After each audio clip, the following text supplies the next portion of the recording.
வக்ஃபுன்னு என்ன, அதில் ஏதாவது சிக்கல்கள் வந்துச்சு அப்படின்னா இந்த வக்ஃபு வாரியம் தேசிய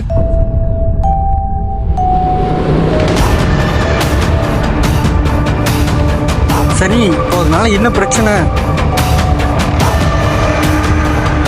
இஸ்லாமியர் அல்லாதோர்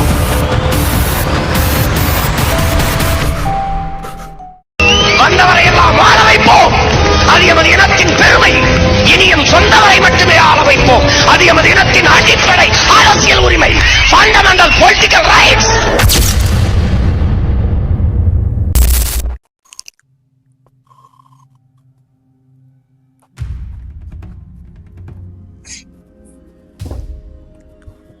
இந்த வக்ஃபுன்னு என்ன? ஓ, அரசியலா? தெரிஞ்சுக்கலாமே. ஓகே, வக்ஃபுனா என்னன்னு உனக்கு மட்டும் இல்லை அவங்களுக்கும் சேர்த்து சொல்லிடலாமா? ஹாய் மக்களை, வணக்கம். தினேஷ் பாபு நாகராஜ். நம்ம இந்த வீடியோவில் வக்ஃபு அப்படின்னா என்ன அப்படின்னு பார்க்கலாம்.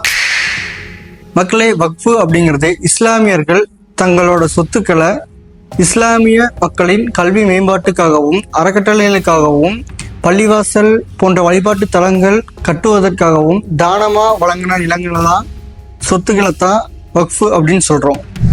இந்த வக்ஃபு சொத்துக்களை பாதுகாக்கிறதுக்கும் பராமரிக்கிறதுக்கும் அதில் ஏதாவது சிக்கல்கள் வந்துச்சு அப்படின்னா அதை சரி செய்யறதுக்கும் வக்ஃபு வாரியம் அப்படின்னு ஒன்று இருக்குது. இந்த வக்ஃபு வாரியம் தேசிய கவுன்சிலில் ரெஜிஸ்டர் செய்யப்பட்டிருக்கு.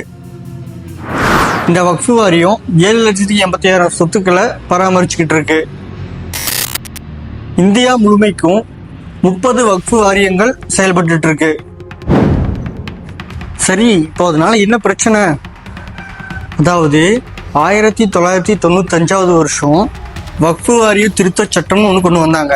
இப்போ அந்த சட்டத்தின் மூலமா இந்த வக்ஃபு வாரியத்தில் சில திருத்தங்கள் வந்துட்டு மத்திய அரசு கொண்டு வந்திருக்கு. இந்த திருத்த சட்டத்தில் என்னென்ன மாற்றங்கள் கொண்டு வந்திருக்கு அப்படின்னா,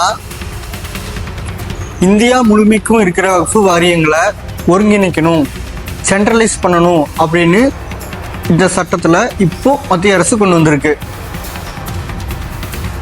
தனியார் சொத்துக்களை எப்படி பத்திரப்பதிவு அலுவலகத்தில் நம்ம பதிவு பண்ணுறோமோ சேம் அதே மாதிரி இனிமேல் வக்ஃபு சொத்துக்களையும் பத்திரப்பதிவு அலுவலகத்தில் பதிவு செய்யப்படணும் அப்படின்னு சொல்லி மத்திய அரசு இந்த சட்டத்திட்டத்தில் கொண்டு வந்திருக்கு. இது மட்டும் இல்லாமல் இஸ்லாமியர் அல்லாதவரும் இந்த வக்ஃபு வாரியத்தில் இனிமேல் உறுப்பினர் ஆகலாம் அப்படிங்கிற மற்றொரு சட்ட திருத்தத்தையும் மத்திய அரசு கொண்டு வந்திருக்கு. அதே மாதிரி பெண்களும் இனிமேல் இந்த வக்ஃபு வாரியத்தில் உறுப்பினர் ஆகலாம் அப்படிங்கிற மற்றொரு அம்சத்தையும் மத்திய அரசு இதில் கொண்டு வந்திருக்கு. வக்ஃபு வாரியம் ஈட்டக்கூடிய சொத்துக்களை வரவு செலவு கணக்குகள் தணிக்கை மூலமா தாக்கல் செய்யப்படணும், சிஏஜி மாதிரியான வரவு செலவு கணக்குகள் தாக்கல் செய்யப்படணும் அப்படின்னு சொல்லி இந்த சட்ட திருத்தம் கொண்டு வந்திருக்கு. இந்த வக்ஃபு நிலங்களை பராமரிக்கிறதுல ஏதாவது பிரச்சனைகள் இருந்துச்சு அப்படின்னா இனிமேல் மாவட்ட ஆட்சியருக்கு முழு அதிகாரம் இருக்கு அப்படின்னும் இந்த சட்ட திருத்தம் சொல்லுது. இந்த வக்ஃபு வாரிய நிலங்கள்ல ஏதாவது சிக்கல்கள் இருந்துச்சு அப்படின்னா இனிமேல் வக்ஃபு வாரியம் எடுக்கிற முடிவே இறுதியானது அப்படின்னு இல்லாம நீங்க நீதிமன்றத்தையும் நாடலாம் அப்படின்னு இந்த சட்ட திருத்தம் சொல்லுது.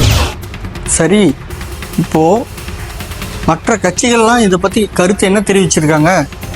மொத்தம் 42 திருத்தங்கள் மத்திய அரசு கொண்டு வந்திருக்கு. அதுல முக்கியமான திருத்தங்கள் இதுதான் அப்படிங்கிறது விவாதிக்கப்படுது. இதை எதிர்கட்சிகள் எப்படி விமர்சிக்கிறாங்க அப்படின்னா, சிறுபான்மையினரின் உரிமையை பறிக்கக்கூடிய செயல், அதிகார குவிப்பு அப்படிங்கிற மாதிரியான விமர்சனங்களை மற்ற கட்சிகள் மத்திய அரசாங்கத்தின் மீது வைக்கிறாங்க. அது மட்டும் இல்லாம இது இந்திய மக்களின் ஒற்றுமையை சீர்குலைக்கும் அப்படின்னு விமர்சிக்கிறாங்க. இப்படி வக்ஃபு பற்றி நம்ம நிறைய சொல்லிக்கிட்டே போகலாம். ஆனால் வக்ஃபுனா என்ன, இப்போ மத்திய அரசு என்ன சட்ட திருத்தம் கொண்டு வந்திருக்கு அப்படிங்கிறத மட்டும்தான் நம்ம இந்த வீடியோவில் பார்த்துருக்கோம். இது போன்ற முக்கியமான அரசியல் விஷயங்களை நீங்கள் தெரிஞ்சுக்கணும்னு நினைச்சீங்க அப்படின்னா நம்ம ஃபண்டமெண்டல் பொலிட்டிக்கல் ரைட்ஸ் அப்படிங்கிற சேனலை சப்ஸ்கிரைப் பண்ணுங்க.